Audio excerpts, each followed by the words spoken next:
Our simple desire and motive is one thing, and that is we get people to talk to each other. There's nothing else about it.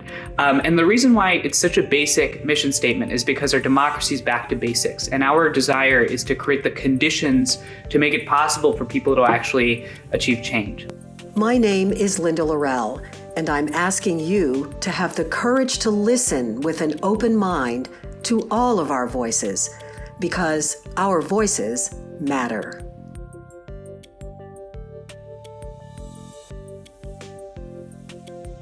I want to take a moment to thank BMW of West Houston for sponsoring this episode of our Voices Matter podcast. BMW, of course, is known as the ultimate driving machine because of its precision and power. As someone who has driven a BMW for many years now, I can attest to that firsthand. But I think what's even more important, especially about this particular BMW dealership, is that it understands the power and the impact of giving back to its community. BMW of West Houston is known for its support of countless local charities, and that is important to us here at our Voices Matter podcast. So if you choose to do business with BMW of West Houston, not only will you be getting the stellar first-class service that the dealership is known for, but you can also rest assured that you are doing business with a dealership that truly cares about and gives back to its community. Hi, everybody. It's Linda Lorelle, and this is our Voices Matter podcast.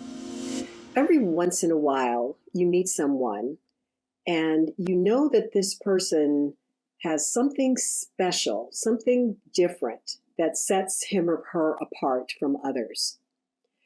My guest today is that person for me. When I first met him, I was completely blown away by his ability to articulate his vision in such a succinct and impactful and powerful way, and particularly at such a young age. This is something that's written on the website of the organization that he leads, and here's what it says. As young people, we will inherit today's problems tomorrow. We're tired of watching our leaders play to the extremes and fail to come up with solutions. Having discussions again is more important than ever. We can't continue to let our differences divide us. We must learn how to communicate across our differences and demand the same from our leaders. Let's just fucking talk to each other.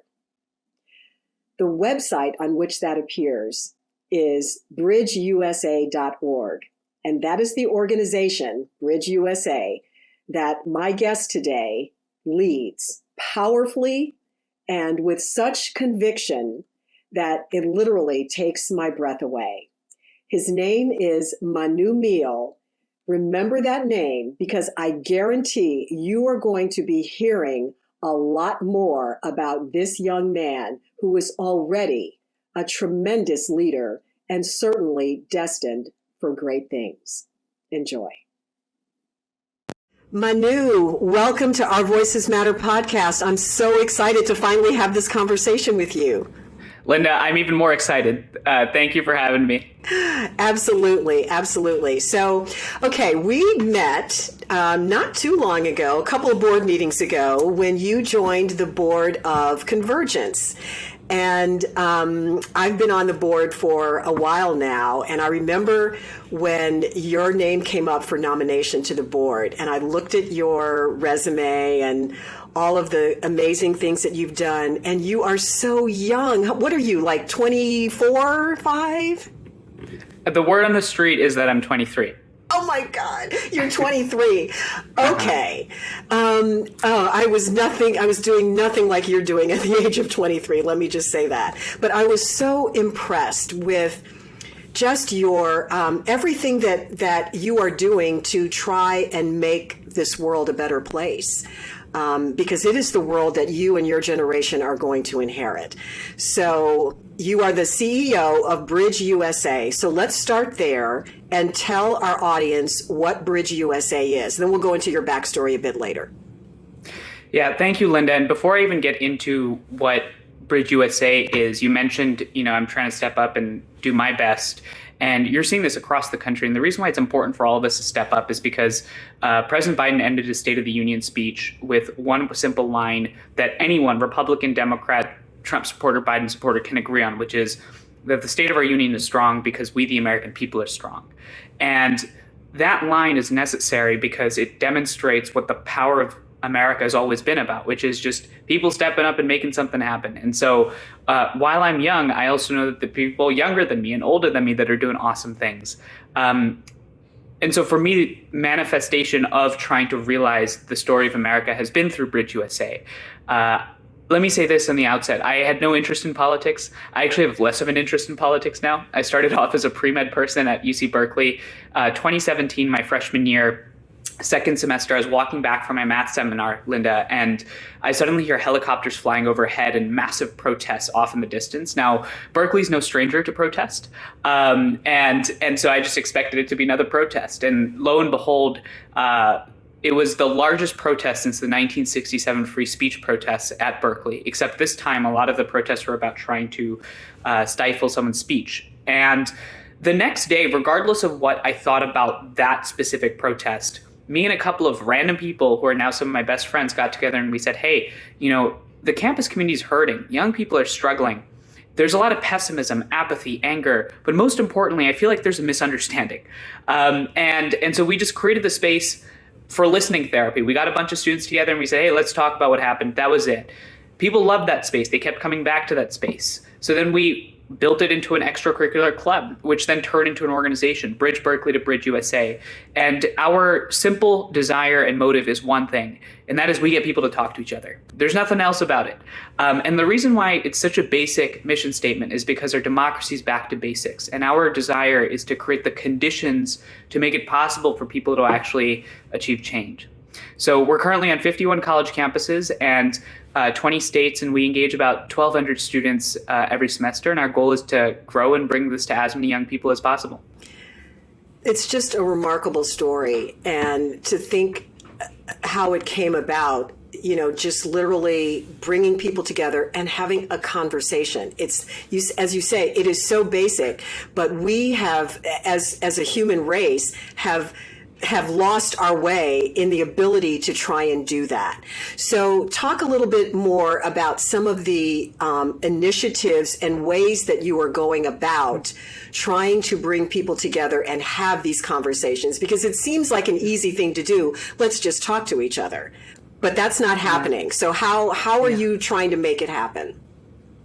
It's both easy and it sounds very naive. Let's be honest, it also sounds very kumbaya-esque. And if you had asked me this question 2 or 3 years ago, I wouldn't have been so direct about saying, what is it that we're doing? But you're a reporter, and you used to be a reporter. And one of the things that I've had and learned from you when we've had personal conversations is the power of story and the actual power of hearing someone else's emotions and letting their perspective just exist, holding their perspective, not for the purpose of changing or challenging it, but for the purpose of understanding it. So that is the premise of Bridge, is first, we have to convince the next generation and we have to convince our current electorate that the political conversation is no longer about left, right, Trump, Biden, liberal, conservative. It is about open-mindedness versus closed-mindedness. It is about empathy versus exclusion. It is about people that want to shut people down, and it's about people that want to lift people up. That is the battle line that we're fighting.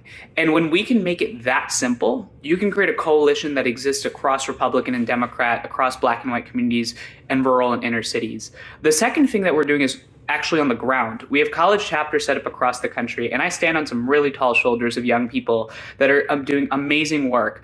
There's 3 basic things that our chapters do. The first is they try to instill that new disruption in our politics on campus. They hold small group discussions, dialogues featuring the Black Student Union, the Latinx Student Union, the College Republicans, the Democrats. The second thing that our chapters do is actually work with the university administration to institutionalize policies of ideological diversity and openness. Because if we're not willing to be challenged in college, then I don't know where else we're going to be challenged. And then the third thing is actually the most complex and sometimes often the most difficult. but it sounds relatively simple, is we're bringing hype to this work. When you're a young person, you're going to a college campus, the number one motivating factor to join clubs is who's the loudest, who's the coolest, who's the most engaged. And the challenge with our work, and as many of your previous guests have outlined, is that bridge building sounds a little elite. It sounds a little, as I said, kumbaya. It sounds a little fluffy. So our job is to make it hardcore activism work. Bridge building is a theory of change. If you're looking for a theory of change, this is the one that you ought to consider. Okay, so you said a lot there that I want to peel back the layers on. So you talk about how you have to come up with ways to engage young people. So you've got this new campaign that's called Let's Fucking Talk to Each Other, right? Yes. Okay, yes, and I know yes. you've gotten a little bit of blowback for using the F word there, but that's how young people talk. So tell us what that campaign is and how it's going, because I know you just launched it and it's going to take place over a period of time in multiple phases. Yeah. So that's actually not just how young people have been talking about the state of our union. It's just how all of us have been talking about the state of our union. I caught myself saying that. It's like, you know what, Linda, you say fucking too. Do you not feel that? I'm not young like you, but that's okay. I get the point of your question. On that. No. I get the point of your question. So here's the fact. I ended the last answer on this notion that bridge building and dialogue sounds fluffy, elite, and not urgent. Our job is to make it urgent. It's to make it something that everyday people can engage in, and it's to make it something that actually taps the heartstrings. The way to get this work, the way to break past our own ideological bubble of bridge builders, which we've kind of built, is to reach a sentiment that most people feel, and then to harness that sentiment. So we were going across the country, tens of college campuses, meeting hundreds of students. And I personally do road trips where I drive across the country for just a simple act of trying to understand what random people in the country are saying and thinking. And every time I talk to someone, I have yet to meet someone that's like, it's a bad idea to build bridges. It's a bad idea to have a conversation with someone just for trying to understand them. And importantly, everyone is like, let's just fucking get along with each other. And so we thought, well, a lot of people are scared to say it. Why don't we just say it? And yes, there's been blowback, but it's blowback not from the stakeholders that are actually on the ground. It's blowback from those that are considered elite. And I'm actually perfectly fine with that, because this work cannot be perceived as elite. This work has to be everyday people's work. Right now, Republican, Democrat, Trump, Biden, there's not a single person that isn't dissatisfied with the status quo. And so people are looking for visions for change. And so bridge building doesn't immediately speak to change. Our job is for it to speak to change. And so that's why we launched the campaign, and our students love it. And it's boosted recruitment, it's boosted support, and importantly, it's given other organizations more leeway to test riskier messaging. So what happens in phases 2 and 3? You just launched. Yeah. So how is this campaign going to unfold, and how can people become engaged in it? Yeah, thank you for asking. So phase 1 was let's fucking talk to each other. So what's the natural question? Why can't we fucking talk to each other? So that's phase 2. And then phase 3 is, well, once we figure out why we can't talk to each other, let's fucking talk to each other again. So phase 2 will actually involve a road trip that launches in 2 weeks. Jessica Carpenter, who's the director of marketing, and Ross Irwin, who's the CEO of Bridge. We're going to get in a car and we're going to drive from Minnesota to DC. We're going to hit 10 chapters over about 12 days.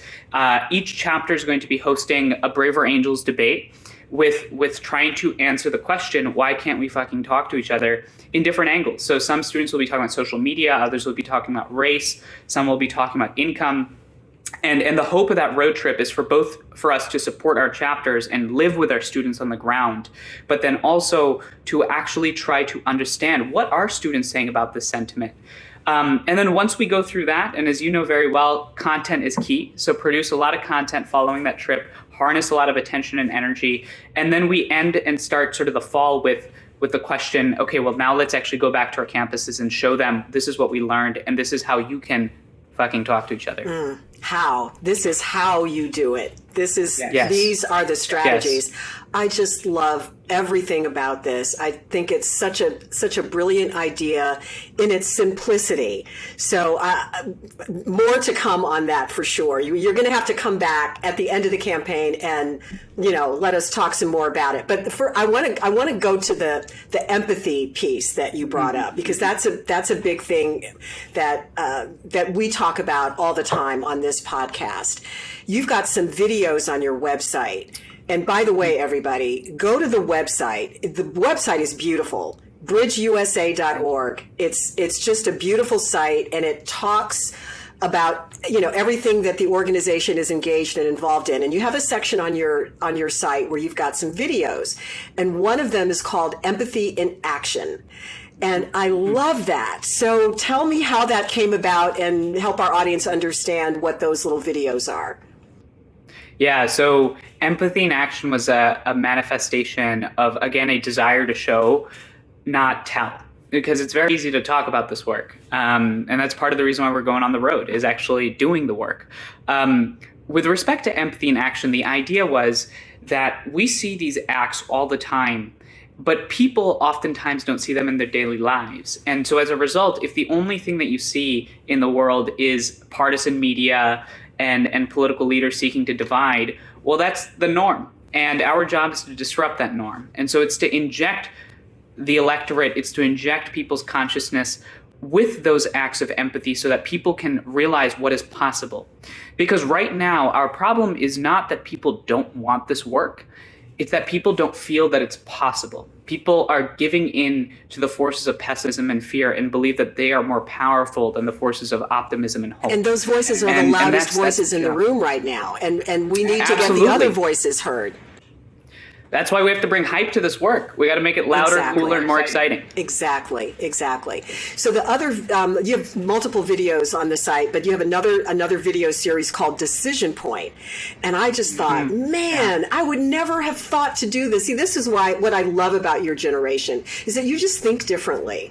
You think out of the box, kind of a cliche thing to say, but you just have a different way of approaching. So tell people what Decision Point is.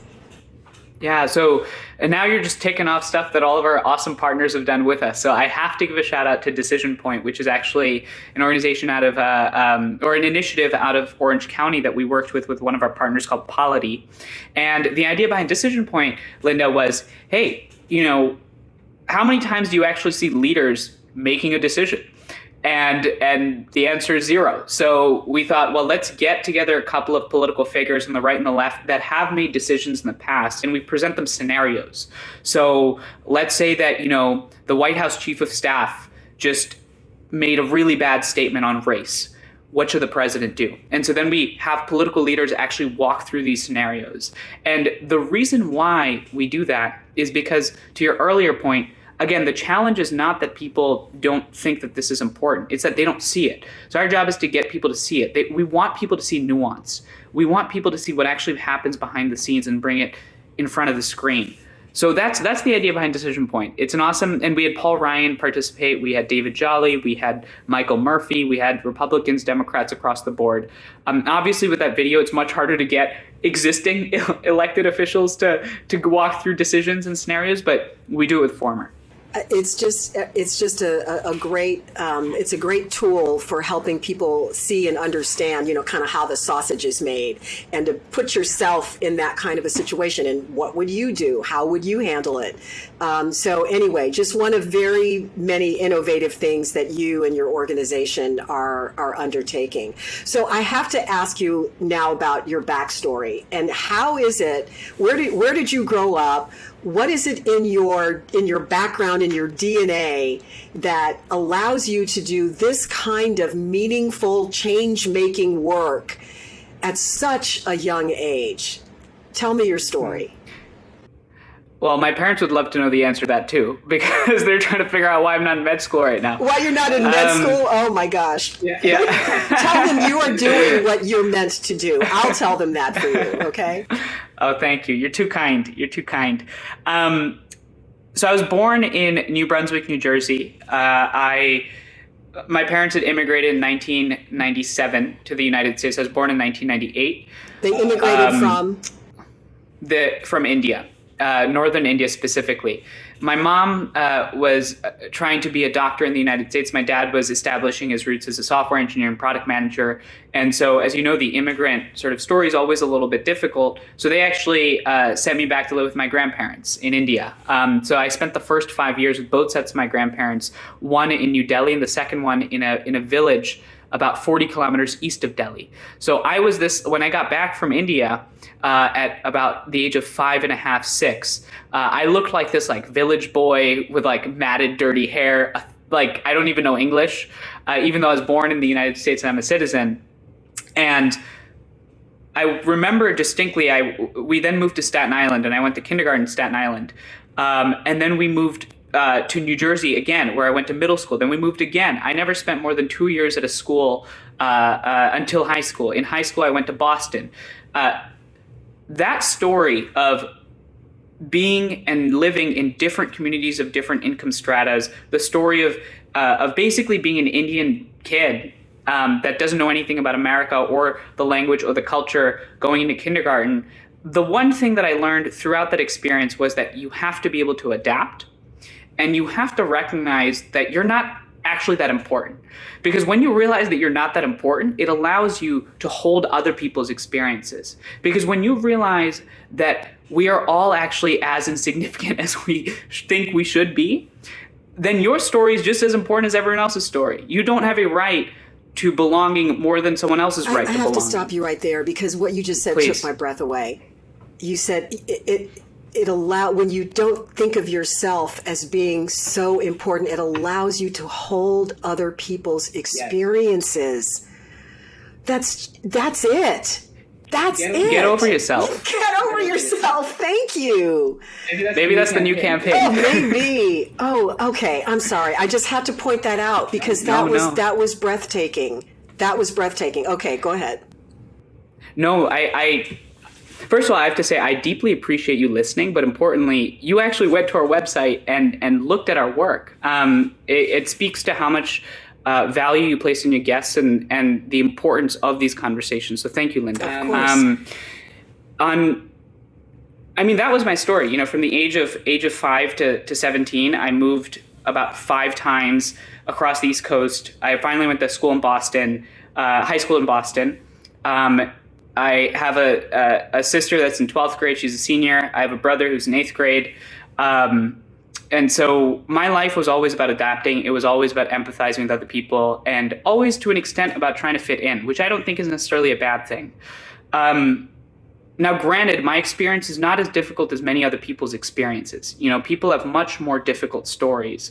But what I do share with people that have had more difficult stories is, again, this recognition that oftentimes you have to sacrifice your sense of self-importance to be able to hold other people's senses of self-importance. And that is what is so lacking in our politics. But I didn't know any of that, honestly, until now I look back. I went to college across the country to Berkeley because they were the only ones that let me in, and they barely let me in. I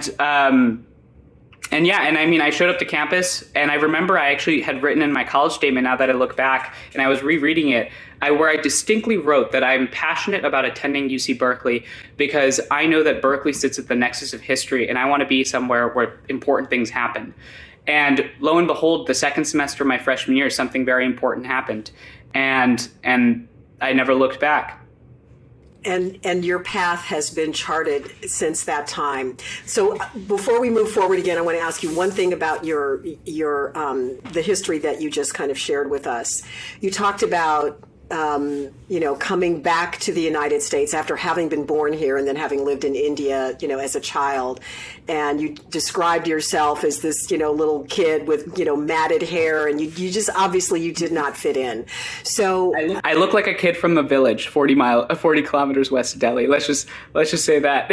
So, I know you were very young then, but, one of the questions that I always ask our guests is to talk about the experience of what it felt like to be the other, and how you just help us feel that and what you learned. And clearly, all of these experiences have led you to the young man that you are today, to do the work that you're doing. But synthesize that a little bit for us. Imagine that you walk into a room and everyone is staring at you all the time. And initially, you feel a little uncomfortable. Initially, you feel a little bit uneasy. You feel, maybe a shrivel down your spine. You're like, what the hell is going on? And then you see that people are still staring at you. So you go take a chair. You turn to the person next to you on your left or your right. And they maybe look away. Maybe they aren't that interested in talking to you. You're just trying to make a friend. You're trying to get people to not look at you. Then you get up and you go to another chair. And the same person does the exact same thing. You just feel extraordinarily uncomfortable and you feel out of place. That is what, to me, has been to be the other throughout sort of different experiences in my life. But I don't blame those people. And that's where I differ from a lot of people in our politics, is I don't blame people for being uneasy with someone that looks different than them, because that has been the human condition since the start of our existence.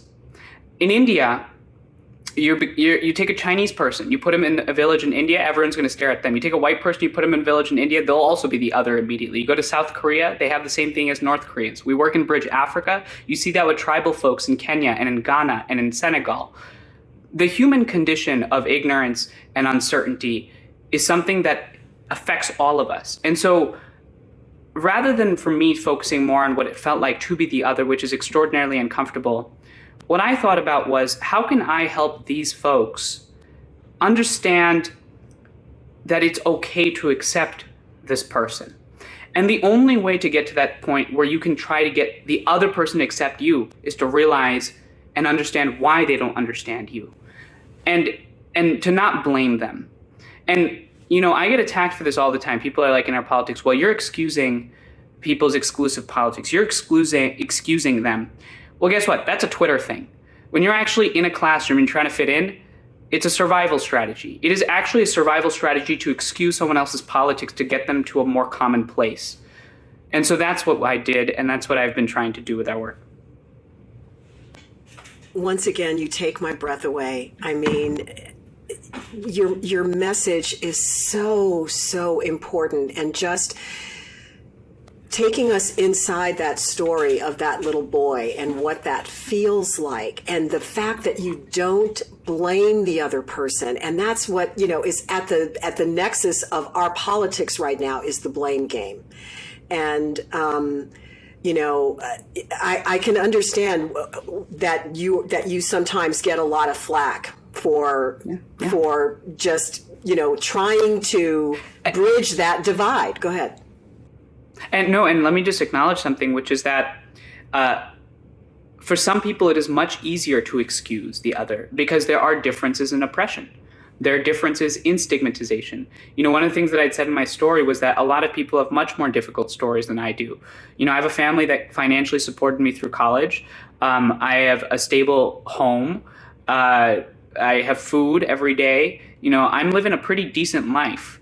And so I do want to acknowledge that for some folks, it is much easier to excuse the other person, to hold them so that you can hold their experience. It is a privileged thing to be able to do that. That said, those that are privileged should be ready to do that. I'm not asking an African-American person that's in the inner city that has been beat down generation after generation to hold and excuse the other person. But I will not allow their white ally to go on Twitter and not be able to excuse the other person, because it's someone's responsibility. It's someone's responsibility. I'm not asking, the gay kid in high school to sit down and have a conversation with someone that does not want them to exist. But the straight friends definitely don't get a free card. And so my job is not to tell, or I'm not asking you to sit down and have an uncomfortable conversation, because I understand that there's inherent privilege in that. But all the rest of us that have that privilege better be ready to use it. And that's the definition of being an ally. A true ally is calling it out when you see it, speaking up for those who cannot speak up for themselves, especially if you are the person who is in that position of privilege. Yeah. So, I listen to you and I think, we need people like Manu in our political system. And you are in it in the sense that you're doing the hard work of trying to change it from the ground up, from the human level up. You said at the beginning of this conversation, I believe, that you do not want to be a politician. You don't want to go into politics in the traditional sense, meaning run for office. So what is your long game here? What is your strategy? How are you, obviously you're leading BridgeUSA, which is still a relatively young organization, but what's your game plan? Where do you want to go? Yeah, I wish I had the answer to that. I think if you interviewed some of my friends or my family, they might be able to give you a better answer than I would. What would they say? Give me your answer. But what would they say? I think that some of my best friends, who are actually the reason why I'm here today, because they lead Bridge with me, you ask my parents, but particularly my friends and some of my mentors. There appears to be this general understanding that I can be a vessel for a message that is badly needed in this country. And so naturally what that leads to is oftentimes a call to run for office. I don't think I've yet been on a news show where they haven't ended the question with that. And I've told them many times not to ask that question. But here's why I don't think that that's the right path right now. It's because, one, I'm young. I haven't done anything. Right? I mean, yes, we lead an organization. We have amazing young people, but it's a bumper sticker at this point. I don't have a family. I literally, at the end of the day, I take care of myself, which is pretty hard to do actually sometimes.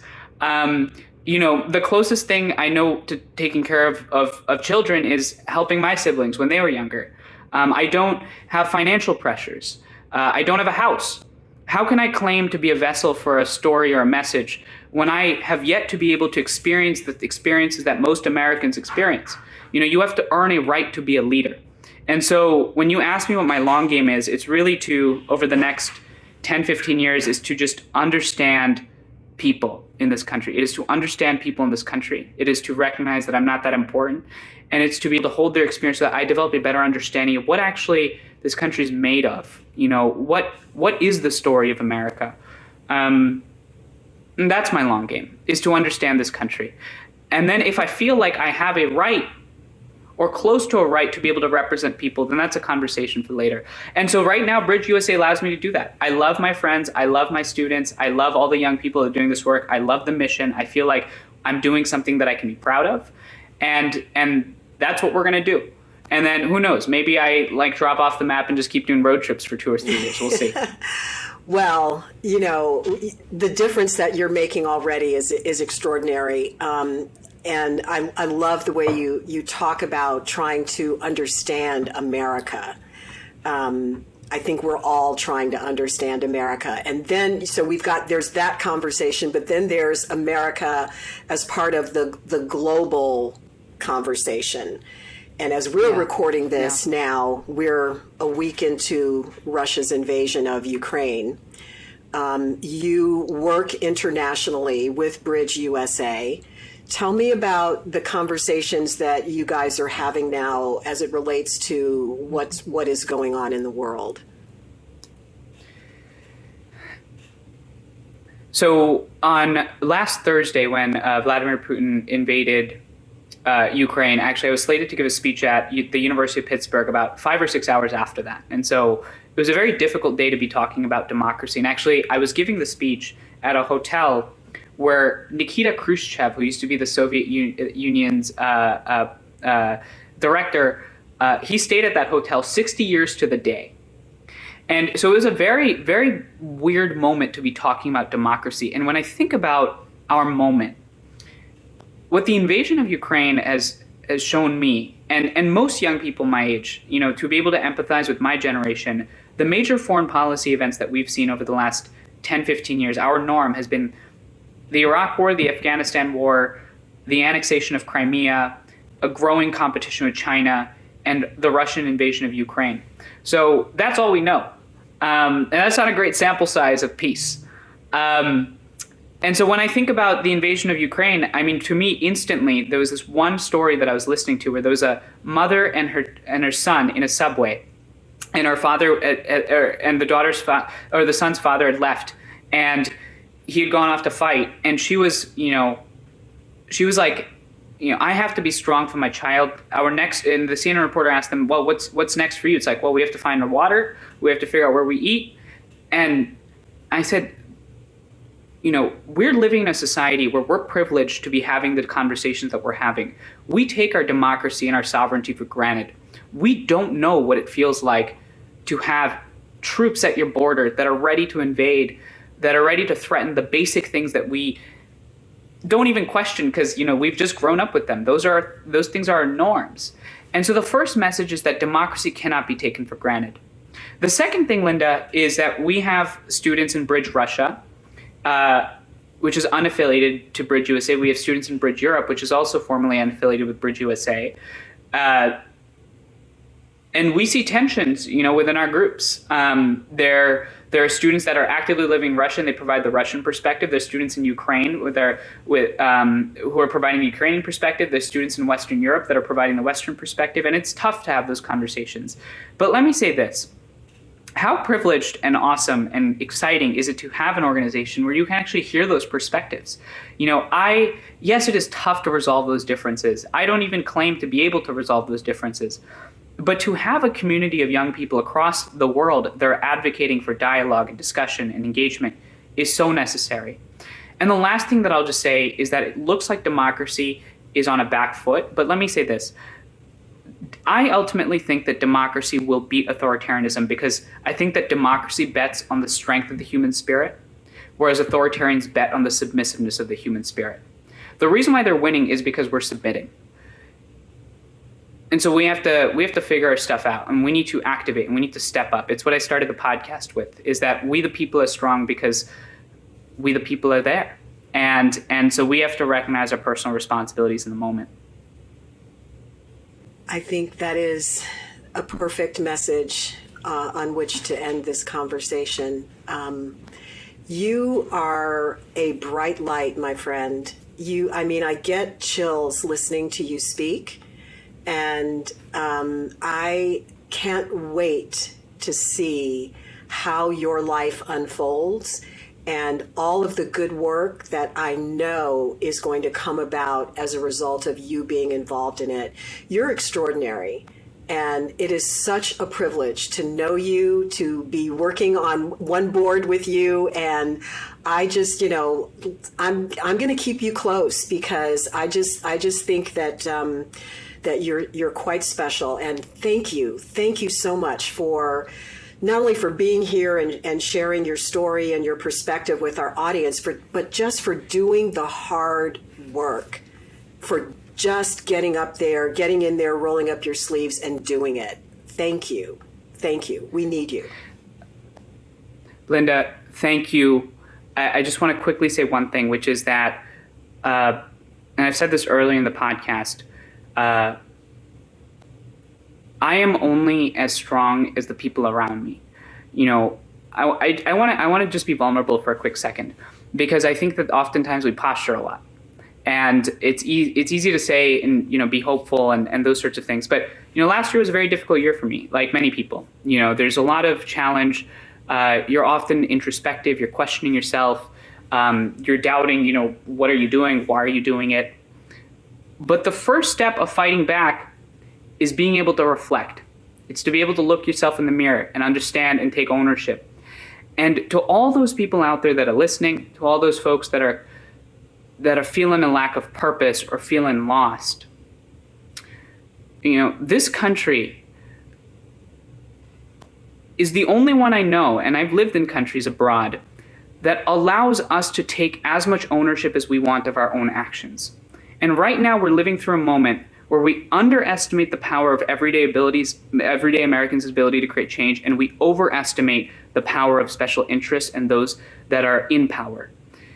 We have to do everything we can to overestimate our ability to create change. We have to overestimate the story of America, because if we overestimate, we'll fall somewhere short of that. And that is much better than where we are today. So thank you so much for creating the space. I'm so proud of all of our students, and I would not be here without the support of every one of my friends that has built this movement to where it is today. Well, best of luck to you, your friends, all of the students who are part of BridgeUSA, and consider this podcast a second home for you. Anytime you want to come on and talk about the great work that you're doing, the door is wide open. So Manu, thank you so much. I don't even know what to say, except I told you, he's just amazing. And I just know, as I said before, that we are going to be seeing and hearing a lot from this young man. Remember his name, Manu Meel. Go to our website, ourvoicesmatterpodcast.com, where we, of course, will link to everything that Manu is up to in our show notes. And we're going to be having him back, because I definitely want to follow his cross-country trek as he is on the ground and talking to the young people of our country about where we are as a democracy and how we can move forward in the most positive way. So, again, thank you all for being a part of the Our Voices Matter podcast family. We appreciate you. If you haven't already done so, you know the drill. Download, like, share, review, and then join us again next time. Take care. Thanks again to our sponsor, BMW of West Houston. There's a special offer for members of the Our Voices Matter podcast community. Just click the link in the show notes, bmwwest.com.